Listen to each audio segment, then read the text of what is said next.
स्वागत है आपका। मैं आपके साथ तेज नैन मोर। आप देख रहे हैं हमारा हरियाणा और आज हरियाणा में शहर की सरकार का चुनाव हो रहा है। हरियाणा में निकाय चुनाव के लिए मतदान चल रहा है। सुबह 8 बजे से वोटिंग की प्रक्रिया शुरू हुई जो शाम 6 बजे तक चलेगी। आपको बता दें कि ईवीएम से वोटिंग हो रही है, वीवीपैट का इस्तेमाल इस बार नहीं हो रहा। पंचकुला, अंबाला और सोनीपत में नगर निगम चुनाव है। रेवाड़ी में नगर परिषद का चुनाव चल रहा है। उकलाना, धारूहेड़ा और सांपला में नगर पालिका चुनाव है। 528 पंचायत पदों पर भी उपचुनाव हो रहे हैं। वोटिंग जो सेंटर्स है वहां पर दिव्यांग जन भी पहुंच रहे हैं, बुजुर्ग भी पहुंच रहे हैं। ऐसे में उत्साह बहुत नजर आ रहा है। लोग बढ़ चढ़कर लोकतंत्र के इस पर्व में अपने वोट की आहुति डाल रहे हैं। सेक्टर 10 स्थित कम्युनिटी सेंटर में भी वोटिंग केंद्र बनाया गया। वोट डालना हर किसी का अधिकार, मतदाता कहते नजर आए। कहा कि हर किसी को वोट डालने के लिए पहुंचना चाहिए। पंचकुला नगर निगम में सुबह 10 बजे तक करीब 10% मतदान हो चुका है। सोनीपत में भी आंकड़ा करीब 10% का ही है, जबकि अंबाला में 9.4% तक वोटिंग हुई है। नानोल के करीना में बोर्ड उपचुनाव में 10 बजे तक 42% वोटिंग हो चुकी है। उत्साह खासतौर पर नजर आ रहा है और संडे का दिन है, शहर की सरकार का चुनाव है और शहर के लोगों के बारे में कहा जाता है कि वो थोड़ा दिन अपना देर से शुरू करते हैं, लेकिन आज लंबी लंबी कतारें सुबह से दिखी थी। युवाओं से भी हम अपील करना चाहेंगे कि वो भी आज इस लोकतंत्र के पर्व में बढ़ चढ़कर हिस्सा ले, अपने मताधिकार का इस्तेमाल जरूर करें। इसमें आपकी मजबूती लोकतंत्र की मजबूती है। तो आज हरियाणा में निकाय चुनाव हो रहा है, मतदान जारी है। सुबह 8 बजे से मतदान की प्रक्रिया शुरू हुई जो शाम 6 बजे तक चलेगी और ये कतारें अलग अलग शहरों में वोट पे पोलिंग बूथ पर नजर आ रही हैं। बड़ी तादाद में लोग वोट डालने के लिए पहुंच रहे हैं। युवाओं के साथ साथ महिलाएं और बुजुर्ग भी खास तौर पर मतदान केंद्रों पर सुबह से कतारों में लगना शुरू हो गए थे, लेकिन अभी रफ्तार थोड़ी धीमी इसलिए हुई है क्योंकि गर्मी का सीजन है। गर्मी की वजह से लोगों ने सुबह सुबह वोट का भुगतान किया या फिर शाम को हम लंबी लंबी कतारें मतदान केंद्रों के बाहर देख पाएंगे। नगर निगम चुनाव जो है हो रहे हैं, कई जिलों में नगर निगम चुनाव हो रहे हैं। वहीं आज पंचकुला की बात करें तो सुबह से 8 बजे से वोटिंग जो है शुरू हो चुकी है। वहीं वोटिंग को लेकर काफी उत्साहित जो है लोग दिख रहे हैं। बुजुर्ग तक यहाँ वोट डालने के लिए पहुंच रहे हैं। अंकल जी, स्पेशल आप इतनी उम्र में भी वोट डालने के लिए पहुंचे हैं। नौजवान भी कई बार बोलते हैं कि मैं वोट नहीं डालूंगा, मेरे वोट से क्या होगा, आप क्या समझते हैं? हम तो बड़ा हुआ है उसका काम भी है। तो वोट अपना अधिकार समझते हैं? हाँ, तो लगता है कि वोट डालने से अपना नेता खुद चुनना चाहिए हमें? अब तो जब पार्टी चली हुई है उसको डालना चाहता हूँ मैं। क्या आप चाहते हैं कि वोट मोदी वाले वोट कौन से काम आप जो है चाहते हैं कि ये काम होने चाहिए अगर कोई भी चुना जाता है? कहना बाबा 95 एज हो गई है और क्या काम करना तो राष्ट्रीय बात है। तो बिल्कुल 95 साल की उम्र में बुजुर्ग जो है वो यहाँ पर स्पेशल वोट डालने के लिए पहुंचे हैं। तो आप कैसे चाहते हैं कि क्या जो सरकार चुनी जाती है तो कौन से काम जो है पंचकुला में स्पेशल तौर पर? हम तो ये चाहते हैं कि जो भी सरकार चुनी जाती है हमारी बीजेपी की आए, हमें बहुत खुशी होती है कि ये बहुत अच्छे काम करती है। इन्होंने आज तक पब्लिक के साथ जुड़कर, पब्लिक के साथ चलकर, पब्लिक के सारे विकास किए हैं और हम चाहते हैं ये आगे भी ऐसे ही विकास करते रहें। तो हमारा तो यही मंशा है कि नैब सिंह सैनी जी, मोदी जी खूब तरक्की करें और इस देश का विकास करें। अंकल जी, आप वोट डालने के लिए पहुंचे हैं, क्या समझते हैं किन किन मुद्दों पर जो है आपको वोट डालने वोट किन किन मुद्दों पर आप चाहते हैं कि जो यही प्रत्याशी चुना जाता है किन किन मुद्दों पर काम करें? देखो, सबसे पहले तो ये लोकल बॉडीज़ का चुनाव है। हमारा कैंडिडेट रहना चाहिए जो टाइम दे हमें और जो जानकार है, तो बहुत ही बढ़िया बात है। तो दूसरी बात यह है कि देश की वो पार्टी हो जो देश की ख्याल रखे।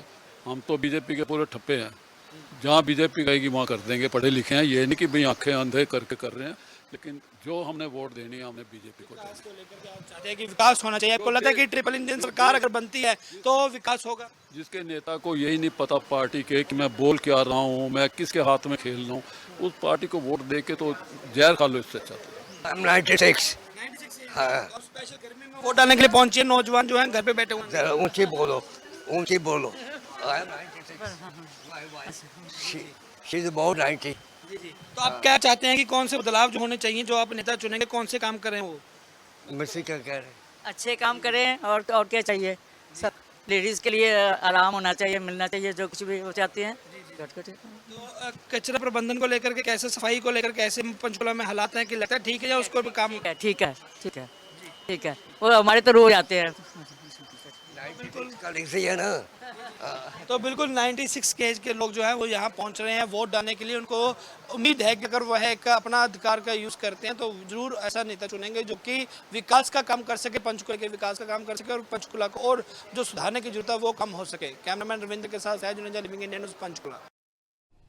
लिविंग इंडिया न्यूज भी अपने दर्शकों से अपील करना चाह रहा है कि आप लोग अपने मताधिकार का इस्तेमाल जरूर करें और अपने घरों से बाहर निकलें और अपने मताधिकार का इस्तेमाल करें। लोकतंत्र की मजबूती आपके एक एक वोट में छुपी हुई है और आज लगातार आप देख भी रहे कैसे बुजुर्ग मतदाता भी बड़े उत्साह के साथ वोट डालने पहुंच रहे हैं।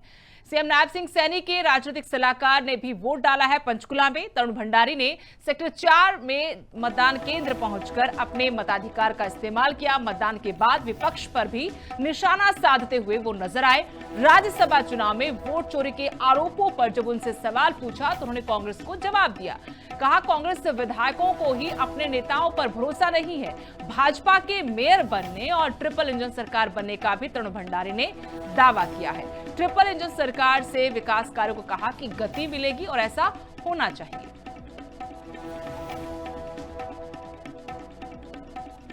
पॉलिटिकल एडवाइजर तरुण भंडारी जी हमारे साथ मौजूद है। भंडारी साहब, कैसा माहौल देखने को मिल रहा है आज का उत्साह कैसा लोगों में पंचकुला के आज नगर निगम?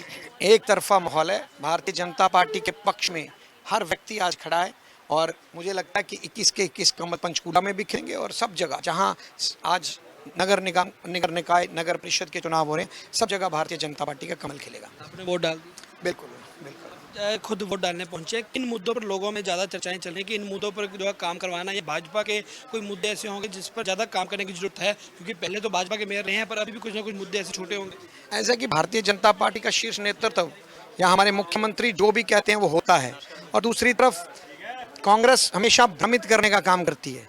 उन्होंने लोकसभा चुनाव में लोगों को भ्रमित किया कि संविधान खत्म हो जाएगा और विधानसभा चुनाव में ये कहा कि हमारी सरकार बन रही है। इन झूठे लारे लप्पे और वादों से जनता परेशान है। और दूसरी तरफ हमारे मुख्यमंत्री हैं जो मुख्यमंत्री बनने के बाद लगातार जनता के बीच में और लोगों की भलाई का कार्य कर रहे हैं। ये सब लोगों को दिख रहा है। इसी के कारण आज भारतीय जनता पार्टी की तरफ हर व्यक्ति है।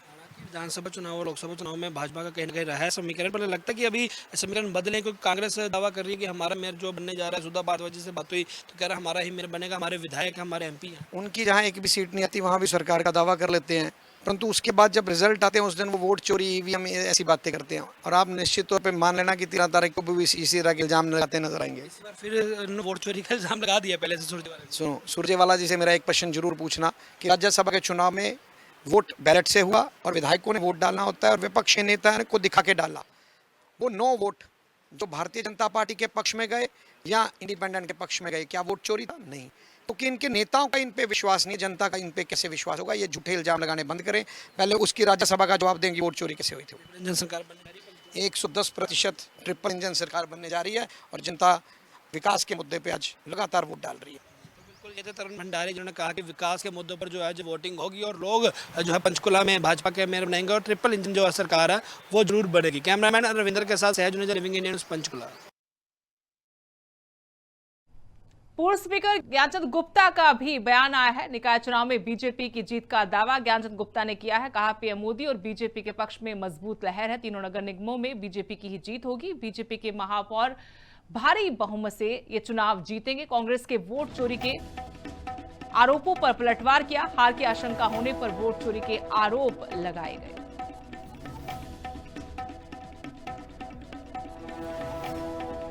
ज्ञानचंद गुप्ता पूर्व स्पीकर हरियाणा विधानसभा, उन्होंने जीत का दावा किया है और आपको बता दें उनके पोते पार्थ भी इस बार वोट से चुनाव लड़ रहे हैं।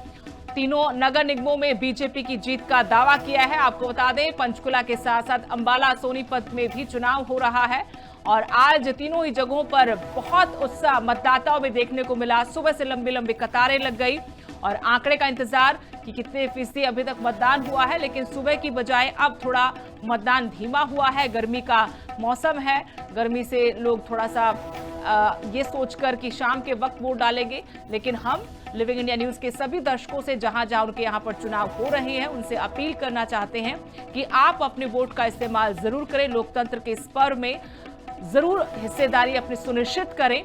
और ये लोकतंत्र का एक पर्व है जिसे आप अपने वोट से और ज्यादा खूबसूरत बना सकते हैं। लोकतंत्र की मजबूती आपके एक एक वोट में छिपी है। पंचकुला में सुधा भारद्वाज कांग्रेस की प्रत्याशी हैं, तो श्यामलाल बंसल को बीजेपी ने टिकट दिया है। उधर आईएनएलडी ने भी अपना उम्मीदवार उतारा है। आम आदमी पार्टी भी चुनावी दंगल में उतरी है, लेकिन बहुत सारी जगह ऐसी जहां मुकाबला बीजेपी और कांग्रेस के बीच में, कहीं कहीं सोनीपत में हालांकि माना जा रहा है कि मुकाबला त्रिकोणीय है। इसके अलावा सीधी टक्कर भारतीय जनता पार्टी और कांग्रेस के उम्मीदवारों के बीच में है। आंधी वेस्ट बंगाल से उठी है, उसकी हवा, उसकी जो लहर यहां भी देखने को मिल रही है। पूरे पंचकुला में नहीं, तीनों नगर निगमों के अंदर नरेंद्र मोदी जी का जो जलवा है वो देखने को मिल रहा है। और मुझे लगता है कि तीनों नगर निगमों में भारतीय जनता पार्टी के मेयर भारी बहुमत से मिलेंगे। और ख़ास तौर पर पंचकुला के अंदर तो कांग्रेस जैसे लगता है जैसे सरेंडर कर चुकी है, तो इसलिए और कोई किसी मुकाबले में नहीं है। यहाँ से भाजपा का मेयर और भाजपा के कम से कम 15 या इससे ज़्यादा भी जो पार्षद हैं वो चुन करके आ सकते हैं। आज कांग्रेस जो है ना मुद्दा विहीन है, उसके पास कोई मुद्दा नहीं। हर बार कहेंगे वोट चोरी वोट चोरी। जब उनको लगता है कि हम हारने वाले हैं तो वो उससे पहले ही हल्ला डालते हैं कि वोट चोरी हो गई, वोट चोरी हो गई। अब यहाँ पंचकुला के अंदर कह रहे हैं कि जी 8700 वोट चोरी हो गए, फलाना हो गया ढंग। भाई चोरी वोट तो तब हो जब उसमें से कोई वोट कटे तो है ही नहीं। हाँ, कई जगह डुप्लीकेट वोट है, वो इलेक्शन कमीशन को तुरंत उसके ऊपर संज्ञान लेना चाहिए, उसमें अंदर सुधार करना चाहिए। इसमें हम भी कह रहे हैं, वो भी कह रहे हैं, लेकिन वोट चोरी होगी का मतलब कांग्रेस ने अपनी डिफीट मान ली।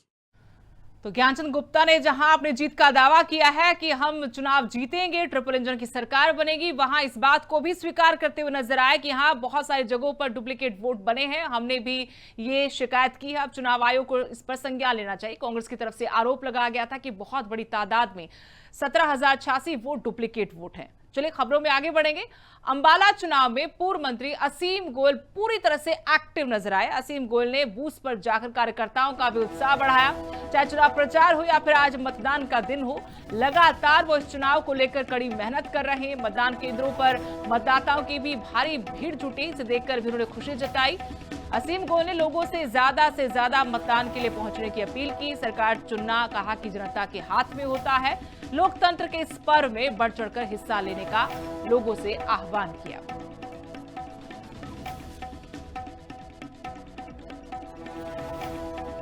बहुत बड़ा उत्साह भारतीय जनता पार्टी के कार्यकर्ताओं में और वोटर्स में लग रहा है। मैं अंबाला के महान वोटर से अपील करना चाहता हूं कि अपना वोट अंबाला के विकास के लिए दें, अंबाला में सुख शांति के लिए और नए अंबाला के सृजन के लिए दें। और जिस प्रकार से मैं बूथों पे जा रहा हूं, दौरे कर रहा हूं, कार्यकर्ताओं का उत्साह सातवें आसमान पे है, बहुत बिल्कुल जोश के साथ होश उन्होंने। और मैं निवेदन भी करूंगा, ये भाईचारे के चुनाव है, हमारे कार्यकर्ताओं से भी करूंगा, वोटर से भी करूंगा और दूसरे दल के साथियों से भी करूंगा कि सबने आज शाम के बाद इसी शहर में इकट्ठे रहना है, तो शांतिपूर्वक इस मतदान को संपन्न करें। और मुझे उम्मीद है कि इस बार 21 के 21 कमल जो है अंबाला शहर नगर निगम में खिलने जा रहे हैं। आज हरियाणा के लाखों मतदाता शहर की सरकार का चुनाव कर रहे हैं। पंचकुला निकाय चुनाव में बीजेपी प्रत्याशी ने भी अपना वोट डाला। श्यामलाल बंसल ने सेक्टर 2 मतदान केंद्र पहुंचकर वोट डाला है, परिवार के साथ वोट डालने पहुंचे थे। भाजपा के मेयर पद के प्रत्याशी श्यामलाल बंसल मतदान के बाद जीत का भी दावा किया। कांग्रेस मेयर प्रत्याशी सुधा भारद्वाज ने भी वोट डाल दिया है अपने पति के साथ। संजीव भारद्वाज के साथ चुनाव के दौरान लगातार मेहनत करती नजर आई थी और आज सपरिवार वोट डालने के लिए पहुंची है। जनता से ज्यादा तादाद में पहुंचकर वोट की अपील भी की, कहा कि जनता बदलाव चाहती है।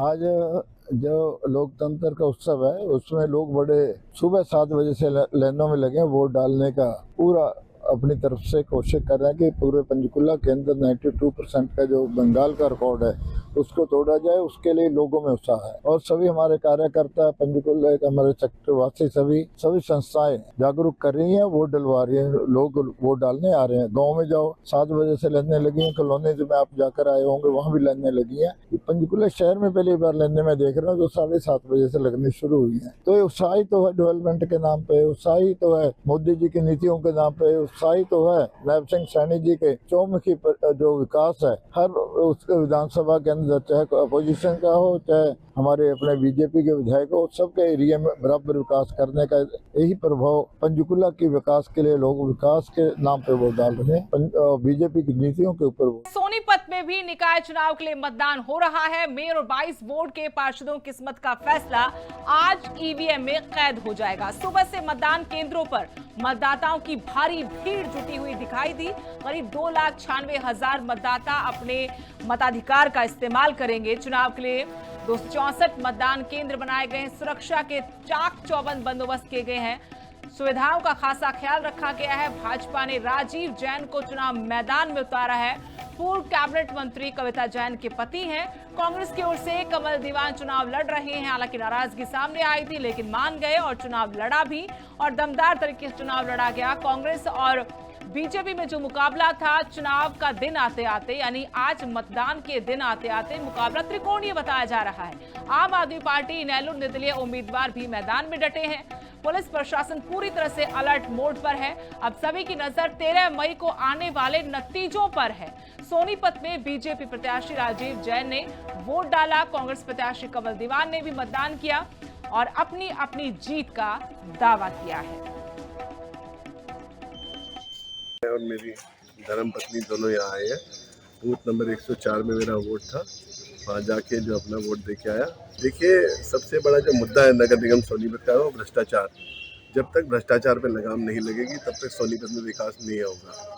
दूसरा, आपने देखा कि भाजपा वाले कैसे कल सूट बांट के और अन्य लालच देके कई सारी बोतलें जहाँ पे शराब भी बांटी गई, तो सिर्फ जो है हर तरह से छल बल इस्तेमाल करके जो है चुनाव खराब करना चाहते हैं।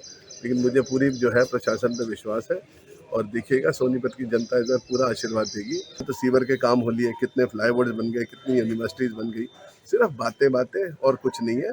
धरातल पे सोनीपत की जनता समझ चुकी है और इसका जो है करारा जवाब मिलने वाला है।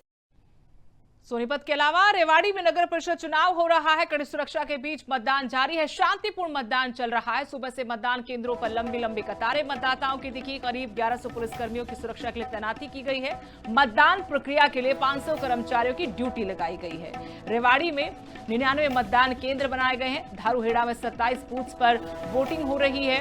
रेवाड़ी के 32 बूथ संवेदनशील घोषित किए गए। धारूहेड़ा के 11 बूथ अति संवेदनशील श्रेणी में शामिल हैं। अतिरिक्त पुलिस बल की तैनाती की गई है। रेवाड़ी में करीब 1,15,000 मतदाता हैं। धारूहेड़ा में 24,000 से ज्यादा मतदाता शामिल हैं। आज के चुनाव में मतदाताओं को लेकर अगर देखा जाए, महिलाओं में खासतौर पर आज खासा उत्साह दिखाई दिया। रेलवे कॉलोनी मतदान केंद्र पर सुबह से ही कतारें लग गई थी। भारी तादाद में लोग यहां अपने मताधिकार का इस्तेमाल करने पहुंच गए थे।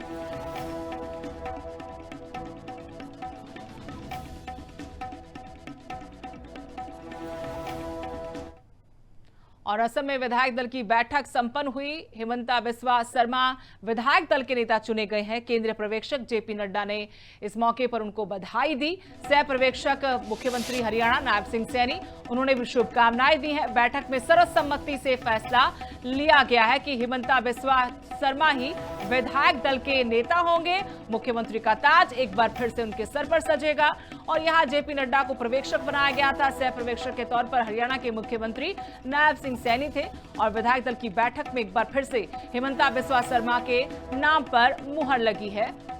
तो अगले मुख्यमंत्री एक बार फिर से असम में हिमंता बिस्वा शर्मा होंगे। जेपी नड्डा जो कि पर्यवेक्षक बनाए गए थे केंद्र की तरफ से और हरियाणा के मुख्यमंत्री नायब सिंह सैनी को सह पर्यवेक्षक बनाया गया था।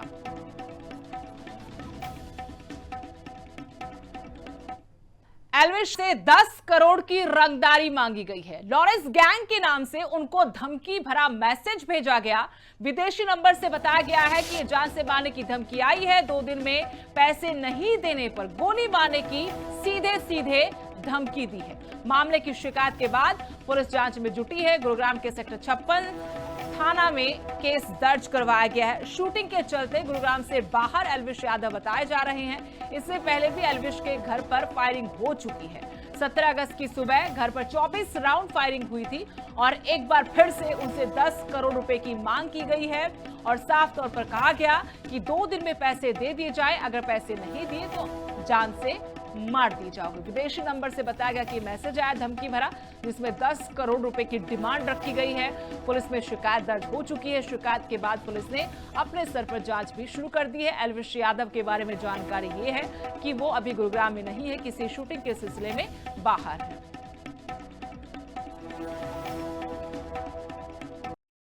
खबर नानोर से है, जहां एक होटल पर सीआईए की टीम ने रेड की। सिंघाना रोड ये होटल बताया गया है, जहां 5 युवकों को गिरफ्तार किया गया। एएसआई नरेश कुमार के नेतृत्व में इस कार्रवाई को अंजाम दिया गया। ड्यूटी मजिस्ट्रेट की मौजूदगी में तलाशी ली गई। विश्वास, रोहित और राहुल से हेरोइन बरामद होने का दावा किया गया। पुलिस ने आरोपियों के मोबाइल फोन कब्जे में लिए हैं और आगे तफ्तीश की जा रही है।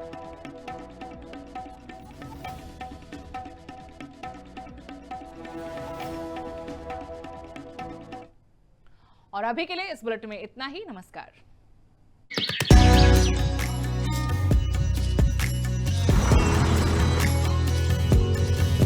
हमारा हरियाणा।